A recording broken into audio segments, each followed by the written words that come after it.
மகா இறக்கமுள்ள நண்பரின் ஆண்டவரே, இந்த அருமையான கால வேலைக்காக நன்றியோடு சொல்லிக்கிறோம். ஸ்தோத்திரமப்பா. ஆமாண்டவரே, சென்ற நாளெல்லாம் கூட நீங்க பாதுகாத்தீங்க. உடம்புக்கு நன்றி ராஜா. இந்த புதிய நாளை தந்தவர்கள் நன்றி சொல்கிறோம். இப்ப கூட ஆண்டவரே, நாங்கள் சங்கீதம் 46ஆம் அதிகாரத்தை ஆண்டவரே நாங்கள் தியானிக்க இருக்கிறோம். நீங்க எங்களுக்கு நிறைய காரியங்கள் கற்றுத்தாங்க. அது எங்களோட வாழ்க்கைக்கு பிரயோஜனமாக அற்புதமா இருக்க என்ன எங்களுடைய விசுவாசம் பெருகத்தக்கதாக எங்கள் ஒவ்வொருடைய வாழ்க்கையிலும் நீங்க அற்புதம் அதிசயங்கள் செய்ய இணைந்திருக்கிற ஒவ்வொரு ஊழியர்களையும் சபை போதகர்களையும் இன்னும் விசுவாச குடும்பங்களையும் கற்பனை கொடுக்கிறோம். மூலம் நல்ல 46ஆம் சங்கீதத்தை நம்ம தியானிக்க போறோம். 46ஆம் சங்கீதத்துல வந்து 11 வசனங்கள் இருக்கிறது. இது ஒரு பாடல் என்று சொல்லலாம். இந்த சங்கீதத்தை வந்து ஒரு பாடல்னே சொல்லலாம். ஏன்னா தாவீதுடைய நாட்கள்ல நெருக்கமான நேரங்கள்ல அவருக்கு சோதனைகள், பிரச்சனைகள், வேதனை தரக்கூடிய நேரங்கள்ல இந்த பாடல் பாடப்பட்டது. இதே பாடலை வந்து 2 நாளாகவும் 20ஆம் அதிகாரம் 10ஆம் இதுல முதல் வந்து அலோகத்தில் வாசிக்க கோராகின் புத்திரர் உள்ள ராகத்திலவனுக்கு ஒப்புவிக்கப்பட்ட பாட்டு. அலோகத்திலிங்கிறது ஒரு இசைக்கருவி. அது அந்த பாடல்கள் யாருன்னா 2 நாளாகும் புத்தகம் நம்ம 20ஆம் அதிகாரம் 10ஆம் கோகாத்தியின் புத்திரர்களும் கோராகியின் புத்திரர்களும் இருந்த லேவியர் இழந்திருந்து இஸ்ரவேலின் தேவனாகிய கர்த்தரை மகா சத்தத்தோட கம்பீரமாய் திருத்தார்கள். யோசபாத்துடைய நாட்கள்ல அவங்களுடைய லேவியனுடைய கோத்திரத்தார் தான் இந்த பாடகர்கள் குழுவில இருந்திருக்காங்க. இதுல கூட இந்த நாட்கள்ல அவங்களோட இசை கலைஞர்களா இருந்திருக்கிறாங்க. அந்த நாட்கள்ல நல்ல மட்டும் இசைக்கருவி. இது நம்ம முதலாவது பார்க்கும்போது 11 நம்ம பார்க்கலாம். தலைப்பு வந்து தேவன் நமக்கு, யாக்கோபின் தேவன் நமக்கு உயர்ந்த அடைக்கலமானவர். யாக்கோபின் தேவன் நமக்கு உயர்ந்த அடைக்கலமானவர். அதுல முதல் வசனம் வந்து என்னன்னா, தேவனே நமக்கு பாதுகாப்பு. முதல் வசனம் வந்து தேவனே நமக்கு பாதுகாப்பு. வசனம் 2, 3 நம்ம பார்த்தோம்னா நாம் பயப்படும். வசனம் 4, 5 ஆவியானவர் அருளும் மகிழ்ச்சி. வசனம் 6 வந்து 6 வசனம் 6ம் வசனம் 8, 9 மட்டும்தான் ஒரே தலைப்புல தான் இருக்கும். தேவனின் செயல்கள் 8, 9க்கு தேவனின் பலத்த செயல்கள் இருக்கும். அப்புறம் வசனம் 7ம் வசனம் 11ம் ஒன்று போல இருக்கும். அடைக்கலமான தேவன் நம்மோடு இருக்கிறார். தேவன் நமக்கு அடைக்கலமாக நம்முடன் இருக்கிறார். வசனம் 7, 11 ஒன்று போல இருக்கும். வசனம் 10வது நம்ம பார்த்தோம்னா அமர்ந்திருந்து தேவனை அறிந்து கொள்வது. அமர்ந்திருந்து தேவனை அறிந்து கொள்வது. நம்ம ஒவ்வொரு வசனமா பார்க்கலாம். முதல் வசனம் வாசிக்கிறேன். தேவன் நமக்கு அடைக்கலமும் பலனும், ஆபத்து காலத்தில் அனுகூலமான துணையுமானவர். இந்த சங்கீதத்தை வந்து தாவீது அவருடைய நாட்கள்ல இத பாடி இருக்கிறாரு. நெருக்கமான நேரங்கள்ல நம்ம கூட நிறைய நேரங்கள்ல இந்த வசனங்களை நம்ம வாசிப்போம். நமக்கு வந்து கஷ்டம், நெருக்கம், பிரச்சனையான நேரங்கள்ல இந்த வசனம் வந்து நம்ம கூட, நம்மளோட ஆண்டவராக இயேசு கிறிஸ்து நம்ம கூட இருந்த மாதிரியே இருக்கும். இந்த வசனங்களை நம்ம வாசிக்கும் பொழுது பலன் இல்லாத நேரத்துல, யாரோட துணையும் இல்லாத நேரத்துல, ஒரு பாதுகாப்பற்ற நிலையில இருக்கும் பொழுது இந்த வசனம், இந்த சங்கீதம் வந்து நமக்கு ஒரு ரொம்ப ஆறுதலா இருக்கும். அது இந்த வசனம் நமக்கு பார்த்தீங்கன்னா, தேவன் நமக்கு அடைக்கலமும் பலனும், ஆபத்து காலத்தில் அனுகூலமான துணையுமானவர். உபாகமம் 4ஆம் அதிகாரம் 7ஆம் வசனத்தை பார்க்கும்போது, நம்முடைய தேவனாகிய கர்த்தரை நாம் தொழுது கொள்கிற போதெல்லாம் அவர் நமக்கு சமீபமாய் இருக்கிறது போல, தேவனை இவ்வளவு சமீபமாய் பெற்றிருக்கிற வேற பெரிய ஜாதி எது? நாம் கர்த்தரை தொழுது கொள்ளும் போது அவர் நம் அருகில் இருக்கிறார் என்பதை விசுவாசித்து உணர்ந்து ஆவியோடும் உண்மையோடு தொழுது கொள்ளும் பொழுது அவர் நமக்கு அடைக்கலமா இருக்கிறார். அவர் பாதுகாப்பா இருக்கிறார். நம்ம விசுவாசிக்கணும், ஆண்டவரே கூட இருக்கிறார். எனக்கு நெருக்கமான நேரங்கள்ல, பிரச்சனை நேரங்கள்ல, சமாதான இல்லாத நேரங்கள்ல நம்ம வந்து அவர் தான் எனக்கு தஞ்சம், அவர் தான் எனக்கு துணை, அவர் தான் எனக்கு கேடகம், அவர் தான் எனக்கு ரட்சணிய கொம்பு, துருகம். 18ஆம் சங்கீதத்துல 2வது பார்க்கும் பொழுது அதுல இருக்குது, ரட்சணிய கொம்பு, என்னுடைய கண்மலை, எல்லாமே அவர் தான். நமக்கு பெரிய அடைக்கலாம், உயர்ந்த அடைக்கலாம். நீங்க இந்த சங்கீதத்துல பாத்தீங்கன்னா தேவன் நமக்கு உயர்ந்த அடைக்கலமா இருக்கிறார். பெரிய ப்ரொடெக்ஷன், பெரிய பாதுகாப்பு. கர்த்தருடைய பிள்ளைகளுக்கு வந்து ஒரு பெரிய பாதுகாப்பு கொடுக்கிறார். அவர் ரொம்ப ஒரு அடைக்கலம் கொடுக்கிறார். பழைய ஏற்பாட்டின் காலத்துல நம்ம பார்க்கும் பொழுது யாராவது தப்பு பண்ணிட்டாங்கன்னா அடைக்கலப்பட்டன்னு ஒண்ணு இருக்குமா, அந்த அடைக்கலப்பட்டதுக்குள்ள யார் ஓடி வந்து உள்ள வந்துட்டாங்கன்னா அவங்களுக்கு பாதுகாப்பு உண்டு. அதே போல பாவிகளாகிய நம்ம பாவம் செஞ்சு சமாதானத்தை இழந்து சந்தோஷம் நிம்மதி இழந்து ரொம்ப பிரச்சனையில இருக்கும் பொழுது யாரெல்லாம் அவருடைய சமூகத்துல வந்து விழுதாங்களோ அவருக்கு அவர் அடைக்கலமா இருக்கார். அவர்களுக்கு அந்த பாவத்தில இருந்து, வியாதியில இருந்து, பிரச்சனையில இருந்து விடுதலை கொடுக்கிறார். அவர்களுக்கு அவர் அரணும் கோட்டையமா இருந்து அவங்களை பாதுகாக்கிறார். அவங்கள உயர்ந்த அடைக்கலத்துல வைக்கிறார். அவங்களுக்கு வந்து திரும்ப அவர்கிட்ட வந்தவங்களை வந்து அவர் கைவிடுறது இல்லை. அவங்கள வந்து ஒரு நல்ல பாதுகாப்பு கொடுத்து அவங்கள உயர்த்துகிறார். யாத்ராகமம் புஸ்தகம், யாத்ராகமும் இருக்கிறேன்.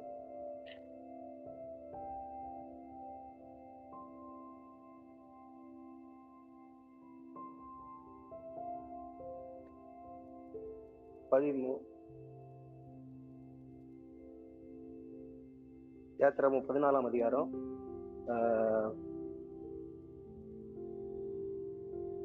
அதுல வந்து இஸ்ரவேல் ஜனங்கள் வந்து பார்வன் போக சொல்லிடுவான்.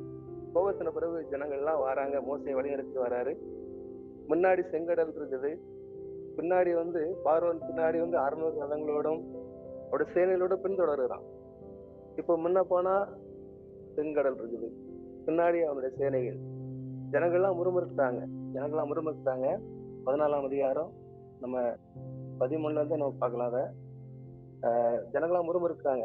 அப்பதான் ஆண்டவர்கிட்ட அவங்க வந்து முறையிடும் போது ஆண்டவர் சொல்றாரு, இப்படி நாங்கள் பார்வன் ரதங்களாலும் அவன் குதிரைகளாலும் மையப்படும் போது 13:14 அப்பொழுது மோசே ஜனங்களை நோக்கி, பயப்படாதுங்க, இது நின்று கொண்டு இன்றைக்கு கர்த்தர் உங்களுக்கு செய்யும் ரட்சிப்பை பாருங்கள். இன்றைக்கு நீங்கள் காண்கிற எகிப்தியரை என்றைக்கும் காண மாட்டேன். கர்த்தர் உங்களுக்காக யுத்தம் பண்ணுவார், நீங்கள் சும்மா இருக்கிறீர்கள் தான். ஒரு பெரிய ஆண்டவர் வந்து விடுதலை கொடுத்தார். பின்னாடி பார்வன் சேனைகள் அவங்க இவங்களை கொண்டு கொண்டு வராங்க. ஆண்டவர் உன் கையில என்ன இருக்குது, கோல் இருக்கிறத நீட்டினாரு. அவன் நீட்டா கடல் 2ஆக பிளந்து வழி விட்டது, வெட்டாந்தரை ஆயிடுச்சு. சமுத்திரம் விலகி நின்றது, 2 பக்கமும் விலகி நின்றது. அவங்க வெட்டாந்திரை நடந்த போல் நடந்து போனாங்க. ஆண்டவர் வந்து அந்த இடத்துல அவங்கள பாதுகாப்பா கொண்டு போனார். அப்போ ஆண்டவர் நமக்காக யுத்தம் பண்ணுகிறவரா இருக்கிறார். நமக்கு எல்லா நேரங்களிலும் இதே போல பிரச்சனைகள் வரும் பொழுது 2 பக்கமும் 4 பக்கமும் நமக்கு வந்து போக முடியாத சூழ்நிலை இருக்கலாம். எங்க போனாலும் பிரச்சனை. அப்போ நம்ம வந்து பயப்பட வேண்டியது இல்லை. நம்ம பயப்படாம ஆண்டவரை சார்ந்து இருக்கும் பொழுது, ஆண்டவர் நம்பி இருக்கும் பொழுது அவர் நமக்கு பலத்த ஒரு துருகமா இருக்கிறார், பலத்த அடைக்கலமா இருக்கிறார். அவர் நமக்கு துணையாக இருக்கிறத நம்ம பார்க்க முடியும். என்ன நம்ம பார்க்கும் பொழுது 2-3 வசனங்களை பார்க்கும் பொழுது, நாம் பயப்படும் ஆகையால் பூமி நிலை மாறினாலும் மலைகள் நடு சமுத்திரத்தில் சாய்ந்து போனாலும் அதன் ஜலங்கள் கொந்தளித்து பொங்கி அதன் பெருக்கினால் பருவங்கள் நாம் பயப்படும். எது வந்தாலும் சரி நம்ம வந்து பயப்பட வேண்டிய அவசியமே இல்லை. தேவனை குறித்து நமக்கு முழு நம்பிக்கை இருக்கும் பொழுது என்ன நடந்தாலும் அவர் பார்த்து கொள்வார். நம்ம ஒவ்வொருவரும் நம்ம வாழ்க்கையில வந்து எவ்வளவு பெரிய பிரச்சனைகள் வந்தாச்சு, மலை போல வரலாம், கடல் கொந்தளிக்கும் பார்க்கும்போது கடற்கரையில இருந்து நம்ம வேடிக்கை பார்த்துருப்போம். அது எவ்வளவு பெரிய அளவுக்கு உயரத்துல வரும், அலை வந்து போகும். அதே போல நம்முடைய வாழ்க்கையில வந்து பெரிய பெரிய பர்வதங்கள் போல, மலைகள் போல பிரச்சனை, அலைகள் போல பிரச்சனை, எது வந்தாலும் சரி, இந்த பூமியே நிலை மாறி சொன்னாலும் சரி, நாம வந்து பயப்பட அவசியமே இல்லை. கர்த்தர் நம்மோடு இருக்கிறார். கடந்த நாட்களில் கூட நம்ம பார்த்தோம், வயநாடுல வந்து அவங்களுக்கு தெரியாமலேயே அந்த மலைச்சரிவுல நிறைய ஜனங்கள் மரித்து போனாங்க. ஒரே நாள் ஒரே நாள்ல பல ஆயிரம் பேர் மரித்து போனாங்க. பல ஆயிரம் பேர் வீடு இழந்துட்டாங்க. பெரிய சம்பவம், கோர சம்பவம். அதனால கர்த்தருடைய பிள்ளைகளாகிய நமக்கு வந்து அந்த பாதுகாப்பா இருக்கிறார். அவர் நமக்கு கிடைக்காம. அதனால எது வந்தாலும் சரி, நம்ம வாழ்க்கையில வந்து நம்பிக்கையை மட்டும் நம்ம இழக்கக்கூடாது. என்ன வந்தாலும் அவர் வந்து நம்மளை பாதுகாத்துக் கொள்வார். அதே போல கொரோனா வந்துச்சு, கொள்ளை நோய்கள், நம்ம கேள்விப்படுகிற ஒவ்வொரு நாளும் உலகத்துல நடைபெறுகிற ஒவ்வொரு நிகழ்வுகளையும் நம்ம பார்க்கும் பொழுது, நிகழ்ச்சிகளையும் பார்க்கும் பொழுது, செய்திகள் மூலமாக அதிபயங்கரமான சம்பவங்கள் நடந்து கொண்டிருக்குது. ஒரு இடங்கள்ல பார்த்தோம்னா யுத்தங்கள், பக்கத்து நாடுகள்ல சமாதானம் இல்லாம இருக்காங்க. யுத்த சத்தங்கள், சின்ன குழந்தைகள் வந்து பாராம அவங்க வந்து யுத்தத்துல கொலை செய்யப்படுவதை நம்ம பாக்குறோம். இன்னும் அணு ஆயுதத்தை கையில் எடுத்து நாங்க போராட போறோம்னு சொல்லி மிரட்டி கொண்டிருக்கிறாங்க. இன்னும் பலவிதமான பஞ்சம், பட்டினியா இருக்கிறாங்க. இன்னும் பார்த்தோம்னா நிறைய பேர் வந்து நாட்டை இழந்து அவங்க வந்து அகதிகளாக போய் கொண்டிருக்கிறாங்க. ஆனா ஆண்டவர் வந்து நம்மெல்லாம் எவ்வளவோ மேன்மையாக வைத்திருக்கிறார். கர்த்தரை நம்ம சார்ந்திருக்கும் பொழுது, கர்த்தரை தெய்வமாக கொண்டிருக்கும் பொழுது, அவரை நம்ம விசுவாசிக்கும் பொழுது, எவ்வளவு பெரிய பிரச்சனைகள் நம்ம வாழ்க்கையில இருந்தாலும் சரி, மலை போல பிரச்சனை, கடல் அலை போல பிரச்சனை இவ்வளவு கொந்தளித்து நமக்கு எதிராக காணப்பட்டாலும், நம்ம நம்பிக்கையில மட்டும் உறுதியா இருக்கும் பொழுது, இதெல்லாம் என் ஆண்டவர் பார்த்துக் கொள்வார், நான் ஒன்றும் பயப்பட மாட்டேன், தேவனை நான் சார்ந்திருக்கிறேன், அவர் எனக்கு உயர்ந்த அடைக்கலமா இருக்கிறார், அவர் எனக்கு துணையா இருக்கிறார், அவர் எனக்கு உதவி செய்வார். நம் கர்த்தரையே நம்பியிருக்கும் பொழுது ஆண்டவர் நமக்கு இப்படிப்பட்ட காரியங்களை நம்ம கூட இருந்து நமக்கு உதவி செய்ய வல்லவரா இருக்கிறார். ஆனா நம்ம நிறைய நேரங்கள்ல நம்பிக்கையை இழந்து விடுகிறோம். நம்மளை சுற்றி இருக்கிற ஜனங்கள் நம்மளை வந்து நம்பிக்கை இழக்க வைக்கிறாங்க. ஒரு வியாதின்னு நம்ம சொல்லிட்டோம்னா, ஐயா அவ்வளவுதான், என்ன உனக்கு முடிஞ்சு போச்சு, இந்த வியாதி என்னமா உனக்கு குணமாகாது, அது ஏதாவது சொல்லுவாங்க. அங்கே நடந்த சம்பவங்களை சொல்லி நம்மளை மனமடிவாக்குவாங்க. அதே இது வியாதியா இருக்கலாம், பிரச்சனைகள் எதா இருந்தாலும் சரி, ஒரு நம்பிக்கை தரக்கூடிய வார்த்தைகளை பேசாம அவிசுவாசிகள்கிட்ட நம்ம போய் என்ன செய்யக்கூடாது, ஆலோசனைகளை கேட்கக்கூடாது. அவிசுவாசிட்டு போய் நம்முடைய பிரச்சனைகளை சொல்லும் பொழுது, நீ ஆண்டவரை நீ உங்க போனால அதனாலதான் உனக்கு இந்த பிரச்சனை, அதனாலதான் உனக்கு இந்த சமாதான குறைவு, உனக்கு இது அப்படின்னு சொல்லி அவங்ககிட்ட இருக்க பிரச்சனை 1000 பிரச்சனை இருக்கும். ஆனா அதை சொல்ல மாட்டாங்க. நம்ம கர்த்தருடைய பிள்ளைகிட்ட மனமடிவாக்குகிற, அவங்க சோர்ந்து போக செய்கிற வார்த்தைகளை சொல்லி அவங்கள வந்து விசுவாசத்தை விட்டு விலக செய்வாங்க.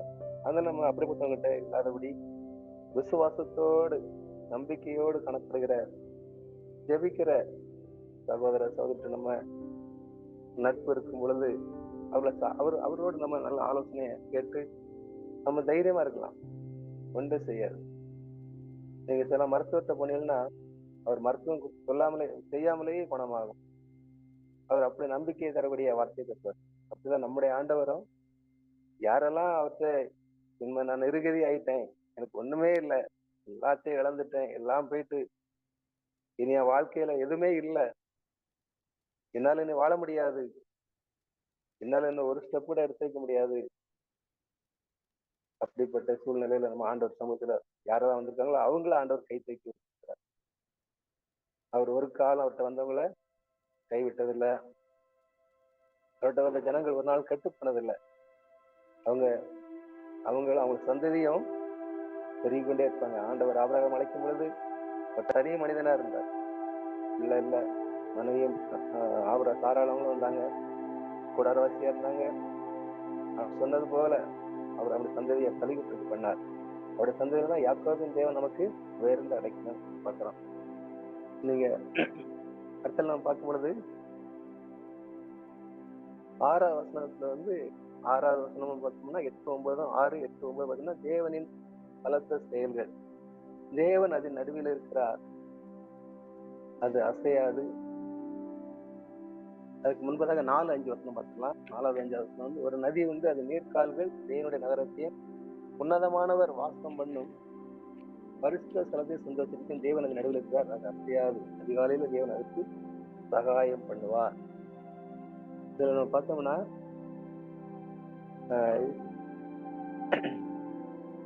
இஸ்ரவேல்ல வந்து நகரங்கள்ல ஆறுகள் வந்து இருபுறமும் பெரிய பெரிய நதிகள் அங்க இல்லை. எருசலேம்ல சில சின்ன நீர் நிலைகள் இருந்துக்கலாம். எருசலேம்ல இல்லையா. எருசலேம்ல தேவன் அதற்கு தேவன் தான் அதற்கு என்ன செய்யறாரு, கிருபை அளிக்கும் ஒரு ஆறாக இருக்கிறார் சொல்லப்பட்டது. யோவான் 7ஆம் அதிகாரம் 37-39 நம்ம பார்க்கும்போது வாசிக்கிற அந்த விஷயத்தை, பண்டிகையின் கடைசி நாளாகிய பிரதான நாளிலே இயேசு நின்று சத்தமிட்டு, ஒருவன் தாகமா இருந்தால் என்னிடத்தில் வந்து பானம் பண்ண கடவன். வேத வாக்கியம் சொல்லுகிறபோது, என்னிடத்தில் விசுவாசமா இருக்கிறவன் எவனோ அவன் உள்ளத்திலிருந்து ஜீவ தண்ணீர் உள்ள நதிகள் ஓடும் என்றார். தம்மை விசுவாசிக்கிறவர்கள் அடைய போகிற ஆவியை குறித்து இப்படி சொன்னார். இயேசு என்ன மயங்கக்கூடாது இருந்தபடினால் பரிசுத்த ஆவி இன்னும் அருளப்படவில்லை. இன்னும் யோவான் 4:14, யோவான் 6:30 ஆண்டவர் நமக்கு ஜீவ தண்ணீரா இருக்கிறார். அவர் நமக்கு ஜீவ தண்ணீர். அப்போ இதுல என்ன சொல்லப்பட்டிருக்குன்னா, ஒரு நதி உண்டு, அது நீர்க்கால்கள் தேவனுடைய நகரத்தை உணவு வாசமான பரிசுத்த சந்தோஷிக்கும். தேவன் அது நடுவில் இருக்கிறார். அது அசையாது. அதிகாலையில் தேவன் அதுக்கு சகாயம் பண்ணுவார். அப்ப நமக்கு வந்து ஆண்டவர் தான் நமக்கு. அவர்கிட்ட வந்தவங்க வந்து ஒரு காலம் தாகமடைய மாட்டாங்க. ஒரு காலம் தாகமடைய மாட்டாங்க. ஆண்டவர் வந்து அவருடைய பரிசுத்த ஆவியினால் நம்மளை என்ன செய்யறாருன்னா அபிஷேகம் பண்ணுகிறார். நமக்கு ஒரு சந்தோஷத்தை கொடுக்கிறார். அந்த ஆவியில நம்ம நிரம்பும் பொழுது நமக்குள்ளாக ஒரு மகிழ்ச்சி ஏற்படுகிறது. நமக்குள்ள இருக்கிற வியாகுலங்கள் மறைகிறது.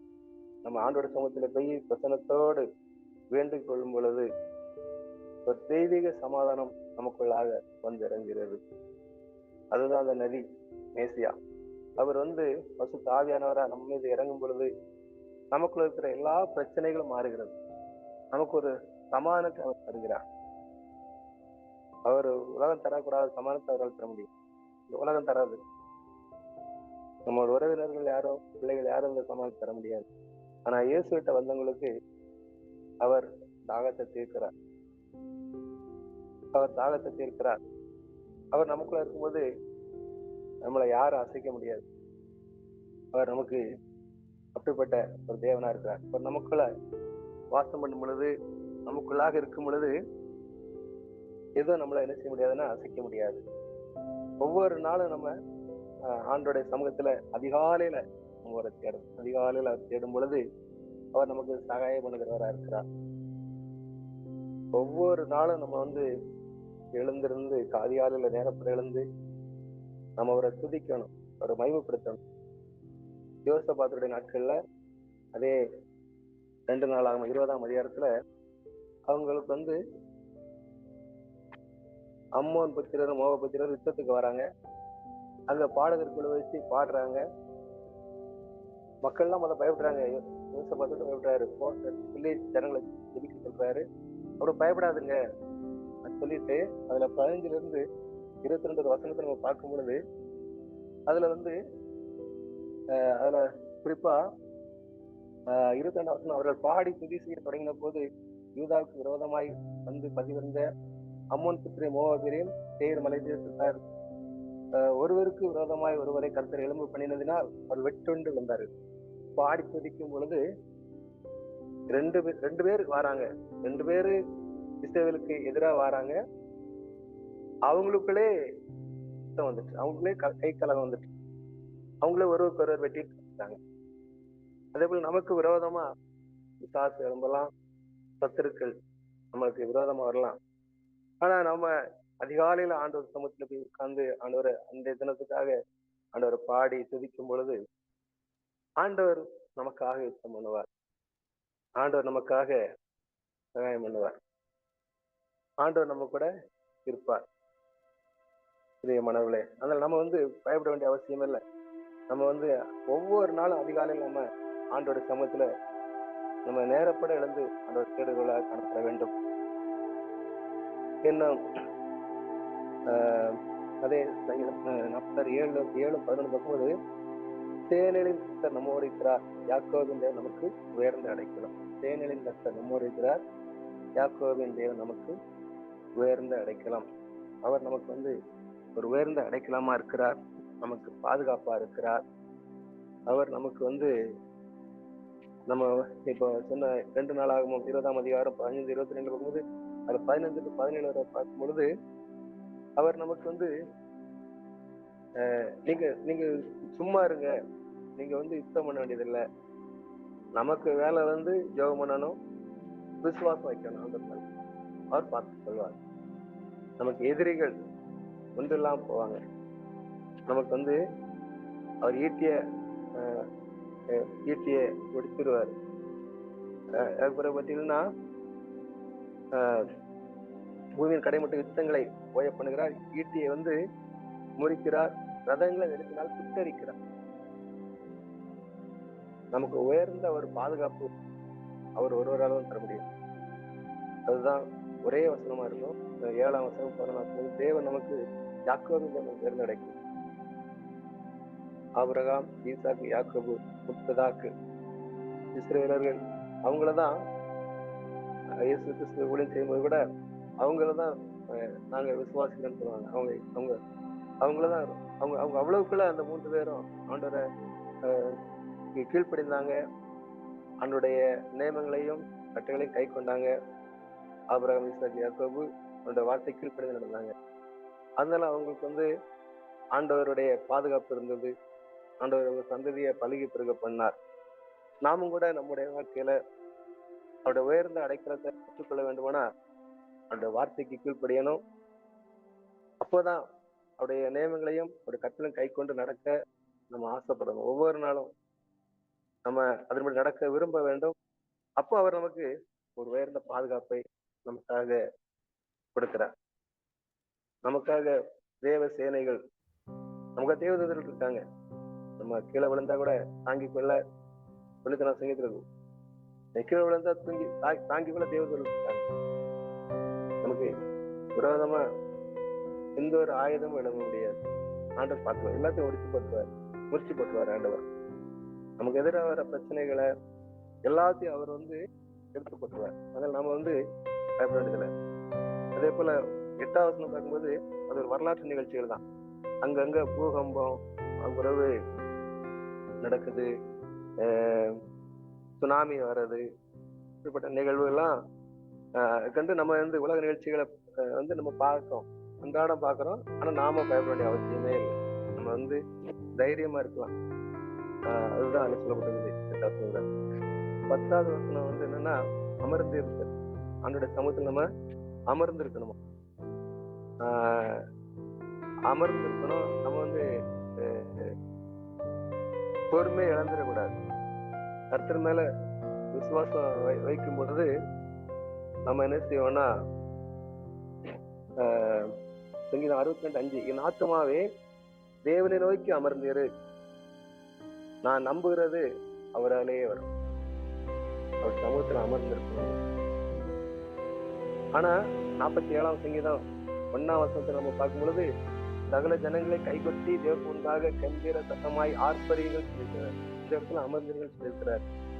என்னன்னா, நம்ம சபை ஆராதனைகளை பார்க்கும் பொழுது சபையில நிறைய பேசிக்கிட்டே இருப்பாங்க. பாஸ்டர் ஏதாவது சொன்னா அதை கேட்க முடியாத அளவுக்கு பேசிக்கிட்டே இருப்பாங்க. அப்படி இல்லாதபடி தேவனுடைய சமூகத்துல வரும் பொழுது நம்ம அமைதி காக்க வேண்டும். ரொம்ப அமைதியா இருந்தோம். ஆண்டவத்தை ஜெபிக்கும் பொழுது ஜெபிக்கணும். அவர் துதிக்கும் பொழுது கைகூட்டி சத்தமா என்ன செய்யணும், கம்பீர சத்தத்தோட கம்பீரத்தில் நமக்கு நிறைய நன்மைகள் செய்திருக்கிறார். அதை ஆண்டவத்தை நன்றியோடு சொல்லி துதிக்கணும். இதுவரைக்கும் என்ன நடக்கும், இவ்வளவு பெரிய கொள்ளை நோய்கள், இவ்வளவு பெரிய ஆபத்துகள், இவ்வளவு நாசம் மொத்தங்களுக்கு விலை கட்டணும், அதுக்கு நான் நன்றி சொல்றேன் ஆண்டவரே. அப்படி சொல்லி நம்ம கைகளை தட்டி கம்பீர சத்தமா அவர் ஆர்ப்பரிக்கணும். அமைதியா இருக்கிற நேரத்துல அமைதியா இருந்து ஜெபம் பண்ணணும். அவரோட சமூகத்துல அமர்ந்திருந்து நம்ம கேட்கும் பொழுதுதான் நம்ம நம்புகிறது. அவர் என்னென்ன காரியத்துக்காக ஜெபிக்கிறீங்களோ அதை நம்பும் பொழுது அதை அவர் வாய்க்க பண்ணுவார். நிச்சயமா உங்க வாழ்க்கையில நிச்சயமா தேவன் நம்ம இந்த வார்த்தையில ஆசிரியத்துக்காக நம்ம ஜெபம் செய்து முடிக்கலாம்.